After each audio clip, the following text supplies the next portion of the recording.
और अभी तक तुमने उन जूतों के राज को नहीं सुलझाया। अगर आज भी तुम इसे ना सुलझा पाए तो अपनी बाकी की जिंदगी अब जेल में गुजारना।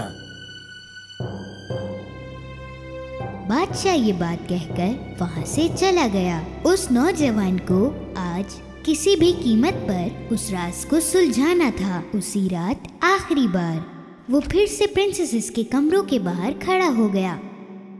इस बार सबसे छोटी प्रिंसेस संतरे का शरबत लेकर आई, पर इस बार वो नौजवान जानता था जब प्रिंसेस वहाँ से चली गई, उसने उस शरबत को गमले में फेंक दिया। आधी रात हो गई थी। उस नौजवान ने जादुई खेप पहना और गायब हो गया। हल्के से उसने प्रिंसेसेस के कमरे का दरवाजा खोला और उसने जो देखा वो देखकर हैरान हो गया। सारी प्रिंसेसेस ने अपने सबसे खूबसूरत कपड़े पहनकर नए शूज भी पहने हुए थे। चलो देखते हैं कि वो नौजवान सो गया कि नहीं। एक प्रिंसेस ने दरवाजा खोलकर बाहर झांका और दूसरी ने दीवार पर अपने कान लगाए। तभी उस नौजवान को ख्याल आया कि उसे खर्राटों की आवाज करनी होगी।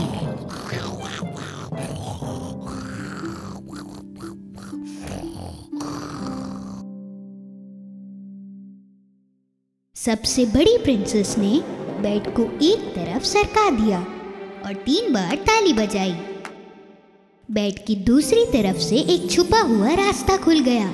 उस नौजवान को अपनी आंखों पर यकीन नहीं हो रहा था।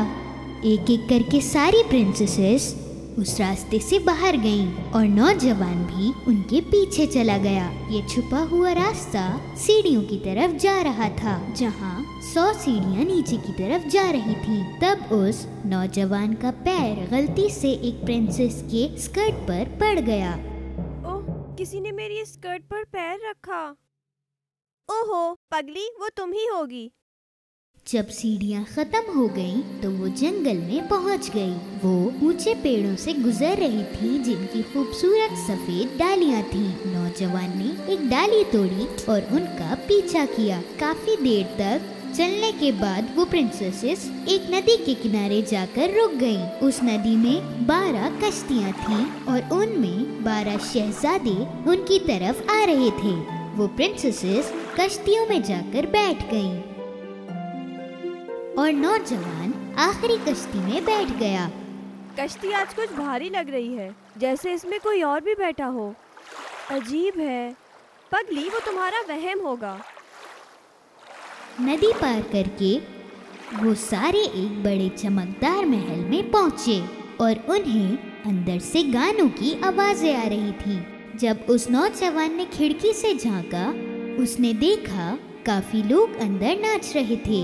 जैसे ही सारी प्रिंसेसेस महल के अंदर गईं, वो नाचने लगीं।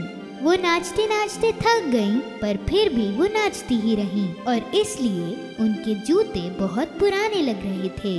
नौजवान अपनी भूख को बर्दाश्त नहीं कर पा रहा था। उसने टेबल पर पड़ा एक केक का टुकड़ा खा लिया। छोटी प्रिंसेस ये देखकर बोली, मेरा केक हवा में उड़ रहा है, जैसे कि कोई उसे खा रहा हो। तुम सारे पागल हो गए हो। नौजवान ने सबकी नजरें बचाकर टेबल से एक सुनहरा कप उठा लिया। प्रिंसेसेस सुबह होने तक नाचती रहीं। फिर वो कश्ती में बैठकर नदी पार चली गईं, जंगलों से गुजरते हुए, सीढ़ियों से चढ़ते हुए, आखिरकार अपने महल में फिर से पहुंच गईं। पर उनके जूते फिर से पहने हुए थे। वो नौजवान बहुत खुश हुआ क्योंकि उसने आखिर में ये जूतों का राज ढूंढ लिया।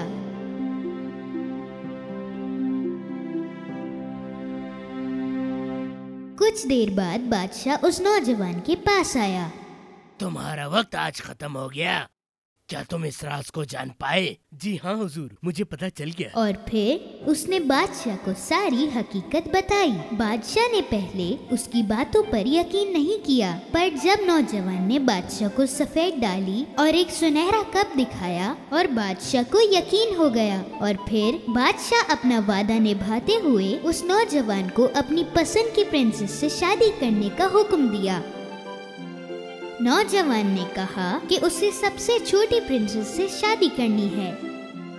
वो 11 प्रिंसेसेस खुश नहीं थी क्योंकि उनका राज अब सबको पता चल गया था, पर वो नौजवान और छोटी प्रिंसेस शादी करके अपनी जिंदगी खुशी से गुजारने लगे।